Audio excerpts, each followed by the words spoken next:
ओम शांति। ज्ञानी आत्मा वही है जो अपने चित्त को शांत रखे, जो अपने मन को नेगेटिव से पॉजिटिव करके जल्दी ही प्रसन्न कर ले।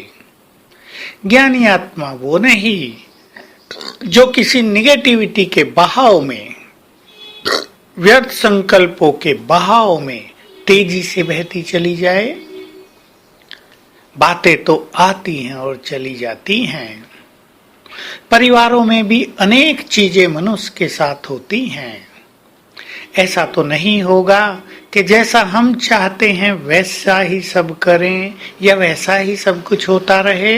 ऐसा तो ड्रामा का विधान ही नहीं है। किसी के बच्चे निगेटिव हो गए हैं, गलत मार्ग पे चले गए हैं, किसी के बच्चे माँ बाप से गलत व्यवहार कर रहे हैं, जरा भी सुनते नहीं तो माँ बाप बहुत परेशान रहते हैं।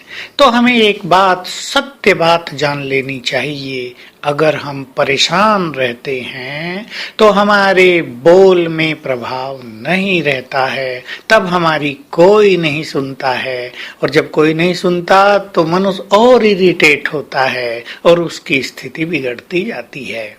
इसलिए कुछ समय के लिए अपने मन को शांत करें, साक्षी भाव अपना लें। सब आत्माओं का अपना अपना पार्ट है। ठीक है, वो आपके बच्चे हैं, आपके प्रियजन हैं, उन्हें अच्छा होना ही चाहिए। उन्हें बिगड़ता देख, उनका पतन देख किसी को भी प्रिय नहीं लगेगा, लेकिन आप इस तरह कुछ नहीं कर पाएंगे। याद रखेंगे, चित्त शांत होते ही परिस्थितियां भी शांत होने लगेंगी। आपकी शुभ भावनाओं में बल तब रहेगा जब आपके विचार महान होंगे, जब आप स्वमान में स्थित होंगे। यदि परेशान होकर आप किसी को अच्छी शिक्षाएं भी देते हैं तो वो शिक्षाएं निरर्थक जाती हैं। सुनने वाला यही सोचता है इनका तो काम ही है बोलते रहना, उन पर इसका कोई प्रभाव नहीं पड़ेगा। इसलिए स्वमान को बढ़ाते चलें। विशेष स्वमान, मैं विश्व कल्याणकारी हूँ। देखिए, जिन्हें विश्व का कल्याण करना है वो छोटे नहीं हो सकते, वो बहुत बड़े होंगे। विश्व कल्याण, मनुष्य अपना भी कल्याण करना नहीं कर पाता है। मनुष्य दूसरे एक व्यक्ति का भी कभी कभी कल्याण नहीं कर पाता है, और हम चले हैं विश्व का कल्याण करने। तो कितनी ऊंची स्थिति होनी चाहिए। हम अपने स्वमान को बढ़ाते चलें, मैं विश्व कल्याणकारी हूँ।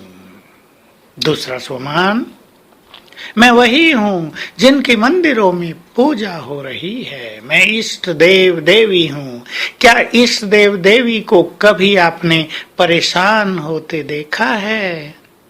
इष्ट देव देवी हूँ जिनके सामने आते ही, जिनके मंदिरों के कपाट खुलते ही लोगों में प्रसन्नता की लहर छा जाती है, जिनके दर्शन करने से लोगों के चित्त शांत और पवित्र हो जाते हैं। वो देवी मैं हूँ। इस स्वमान को बढ़ाएंगे तो आपका मन बहुत शांत रहेगा, और ये जो मन में उथल पुथल होती है, जो बेचैनी होती है, चिंताएं होती हैं कि पता नहीं क्या होगा, ये चिंता समाप्त हो जाएगी। आप इस संकल्प को सदा के लिए हटा दें, पता नहीं क्या होगा।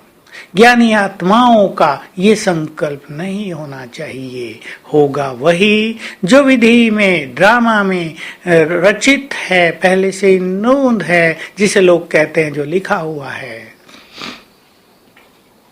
ऐसा अभ्यास करने से अपने चित्त को शांत रखेंगे, और आज सारा दिन एक बहुत सुंदर प्रैक्टिस करेंगे, और वो है बाप दादा का आह्वान।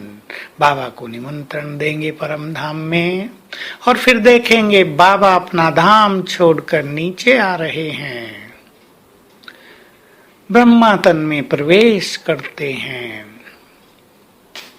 और फिर दोनों नीचे आते हैं मेरे पास। बाबा मेरे सामने हैं, मुझे दृष्टि देते हैं, और मुख्य अभ्यास कि बाबा ने अपनी 1000 भुजाएं मेरे सिर के ऊपर फैला दी हैं। बहुत सुंदर अभ्यास होगा।